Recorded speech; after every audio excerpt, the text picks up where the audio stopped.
रंगपंचमीच्या दिवशी दुर्दैवी घटना. तुरंबेत मासेमारीच्या गळामुळे शाळकरी मुलगा जखमी. राधानगरी तालुक्यातील तुरंबे येथे रंगपंचमी खेळल्यानंतर मित्रांसोबत दूधगंगा नदीला आंघोळीसाठी गेलेल्या गंधर्व मदन येरुळकर वय वर्ष 16 याच्या पायात मासे पकडण्यासाठी लावला जाणारा लोखंडी गळ घुसल्याने गंभीर दुखापत झाली.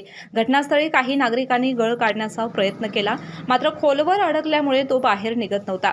त्याला येथील खाजगी दवाखान्यात दाखल करण्यात आले.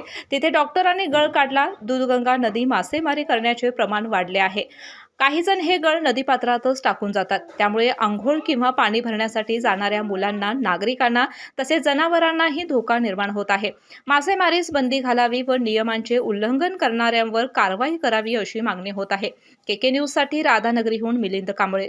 गोकुळची बासुंदी पुन्हा खावीशी वाटतेय. खरं सांगू, मलाही खावीशी वाटतेय. पुन्हा पुन्हा खावीशी वाटणारी गोकुळ बासुंदी.